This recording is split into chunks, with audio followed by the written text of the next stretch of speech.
এলাকার মধ্যে দেখবেন আল্লাহ বলছে সুদ খাওয়া হারাম, এরপরেও যারা খায় আর বলে সুদ আর ব্যবসা করে। একটা হলো সুদ হারাম, হারাম মানে কিছু মানুষ এরপরেও খায়, সুদরে হারাম মাইনা এরপরেও খায়, এটা একটা বিষয়, বেচারা দোয়া করে ফিরে আসবে। আরেক দলের লোক হয় না আন্দাজি সব জিনিস কি আর সুদ নেই বাদ ধরে, তারপরে কি করে বিভিন্ন সুরতে সুদ খায়, বিভিন্ন সুরতে। তো বিভিন্ন সুরতে যে সুদ খায় এও জানে যে এটা সুদ, কিন্তু মানুষকে বুঝাইতে চায় আমি কি ওইভাবে খাইছি, আমি তো ওইভাবে খাইছি। এটা কিন্তু আল্লাহর হুকুমের সাথে সীমা লঙ্ঘন।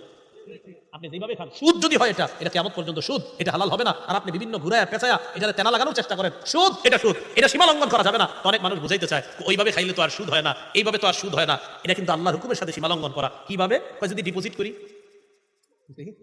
হ্যাঁ আসেনি এরকম, হ্যাঁ এই যে বিভিন্ন জিনিস বিভিন্ন জায়গায় আপনাদেরকে বিভিন্ন আশা টাশা ইত্যাদি দিয়ে নির্দিষ্ট একটা লভ্যাংশ আপনাদেরকে বলা হয়, আর নির্দিষ্ট লভ্যাংশের বিনিময়ে টাকাটা নেওয়া হয়। নির্দিষ্ট লাভ এখানে পুরাপুরি একদম ধার্য করে দেয় যে তুমি বছর শেষে 3000 পাইবা, বছর শেষে 6000 পাইবা। এটা পুরো সুদ, সম্পূর্ণ সুদ, সুদ। এরপরে আরেকটা সুরত বলে ভাই মুজারাবা, মুজারাবা মানে একজনের মাল আরেকজনের শ্রম, একজনের টাকা আরেকজনের শ্রম দিবে। তো এটার বিনিময়ে লাভ দেয়। কেন লস হলে কি এটা দুজন নেননি হয় না? না, লস হলে তো দুজন নেন না, তো এটা ব্যবসা পেতে পারে। ব্যবসায় লাভ লস দুজনের পক্ষে কথা থাকতে হবে। লাভ হলে দুজনের, লস হলে দুজনের। ওমা শুধু লস একদল ভোগ করবে, লাভ আরেক দল ভোগ করে। লস হলে জানি না, তোমার চিনি না, এটা কেমন না?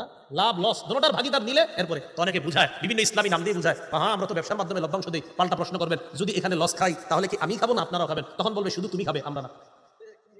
হলো না, লস দুই পক্ষ খেতে হবে। লস দুই পক্ষ যদি হয়, লাভ দুই পক্ষ হয়, তাহলে এটা সুদ মুক্ত হবে। যে বিষয়টা বুঝাইতে চাইলাম, আল্লাহর হুকুম পালন করার ক্ষেত্রে আমরা কখনোই সীমা লঙ্ঘন করবো না। আল্লাহ